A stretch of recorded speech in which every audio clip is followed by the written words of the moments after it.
तो कैसे हैं आप लोग? उम्मीद है आप सभी लोग अच्छे होंगे और अच्छे से अपनी पढ़ाई को कर रहे होंगे।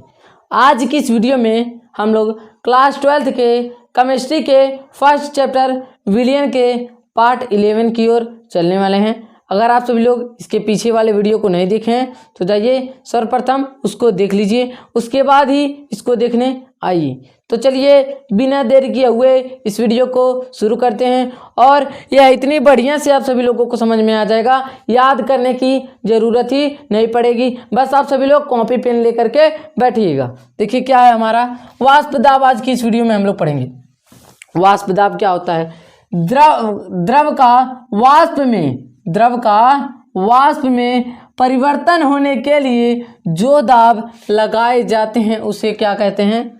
वाष्प दाब कहते हैं। यानी कि जैसे आप सभी लोग खाना बनते हुए देखे हैं, जो चावल हमारा पकता है कैसे बनता है हमारा चावल जब बनता है तो उसमें से हमें कुछ वाष्प निकलता हुआ दिखाई देता है कि नहीं दिखाई देता है। अब वह वाष्प हमें क्यों निकलता दिखाई देता है? वह रहता है द्रव की अवस्था में। किस अवस्था में? द्रव की अवस्था में। जब हम उस पर ताप देते हैं यानी कि उस पर कुछ दाब लगाते हैं तो वह वाष्प में परिवर्तन होने लगता है, उसी को कहते हैं हम वाष्प दाब। ठीक, अब देखिए जो हमारा वाष्प दाब है वह किन किन कारकों पर निर्भर करता है, किन किन को कौन कौन उसको प्रभावित करते हैं उसी को देखना है। क्या है इसको समझने से पहले एकदम ध्यान से देखिए क्या है।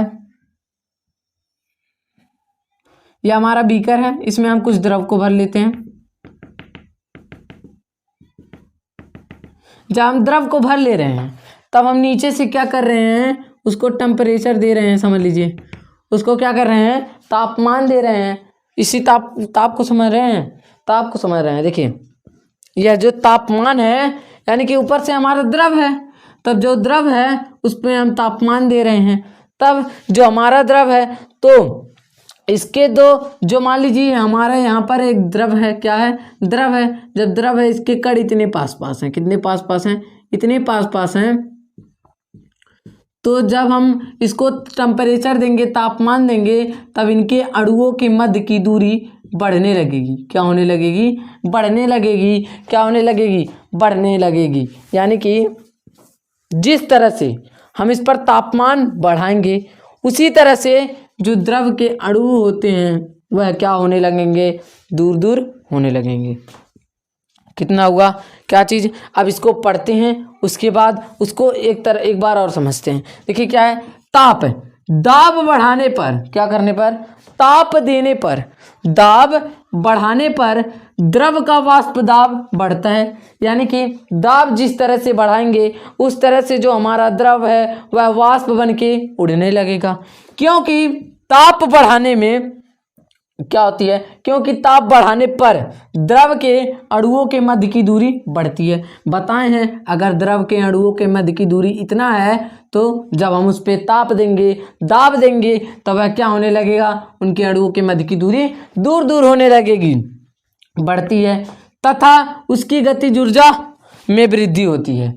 जैसे अगर मान लीजिए क्या चीज, जो द्रव है वह नदी में थोड़ी गति से फ्लो करेगा यानी थोड़ी गति से बहेगा। लेकिन जो ही वह वाष्प में यानी कि गैस में परिवर्तन हुआ वह उससे 2 गुने 3 गुने दूरी से, मतलब दुगुने क्या हो जाएगा गति से, और तेज चलने लगेगा और तेज फ्लो होने लगेगा। तो उसी तरह यानी कि इनमें गतिज ऊर्जा बढ़ जाती है।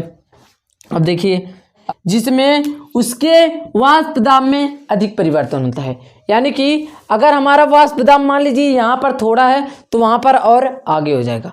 हम लोगों का ताप क्लियर हो गया। अब देखिए ताप को यानी टेम्परेचर को, इसको हम ताप को लिखते हैं T से, टेम्परेचर को लिखते हैं T से, और वाष्प दाब को हम लिखते हैं P से। एकदम ध्यान से देखिएगा, हम वाष्प दाब को लिखते हैं P से और T को यानी तापमान को हम T से लिखते हैं, टेम्परेचर।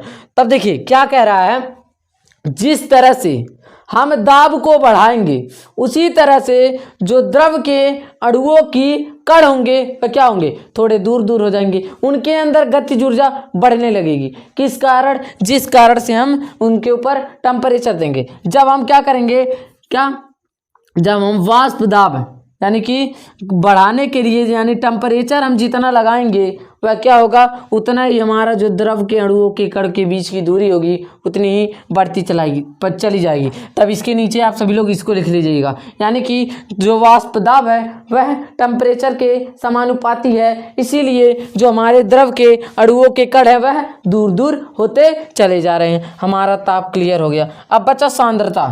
सांद्रता है ना, अब इसी द्रव में हम 1 चम्मच 2 चम्मच 3 चम्मच नमक डाल ले रहे हैं, NaCl। क्या डाल ले रहे हैं, NaCl।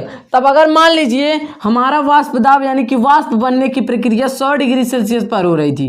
कितने डिग्री सेल्सियस पर हो रही थी, 100 डिग्री सेल्सियस पर, यानी कि यह जो था वाष्प में परिवर्तन होने लगा था। लेकिन अब 100 डिग्री सेल्सियस नहीं होगा, अब थोड़ा वाष्प दाब बढ़ाना पड़ेगा। इसीलिए क्या होगा, तब क्या लिखा है, विलयन के अवाष्पशील विलय होने पर, यानी कि विलयन के अवाष्पशील विलय, अवाष्पशील मतलब यह जो विलय है, यानी कि यह जो हमारा यहाँ पर कुछ पानी है, क्या है, पानी है, इसी में पानी जो हमारा विलायक है और NaCl हमारा विलय है। तो अवाष्पशील विलय का बात हो रहा है, यानी नमक का बात हो रहा है। नमक का जब बात हो रहा है होने पर, यानी कि इसी के कारण वाष्प दाब घट जाएगा, यानी कि वाष्प दाब यहाँ घट रहा है, लिखा हुआ है घट जाएगा, लेकिन हम यहाँ पर जितना अधिक वाष्प दाब देंगे, हमारा वाष्प दाब यहाँ तो घट रहा है, लेकिन क्या होगा, इसमें जितना अधिक वाष्प दाब देंगे, जब हम वाष्प दाब देंगे, अगर हमारा 100 डिग्री सेल्सियस था तो 100 डिग्री सेल्सियस से थोड़ा ऊपर करना पड़ेगा, 150 200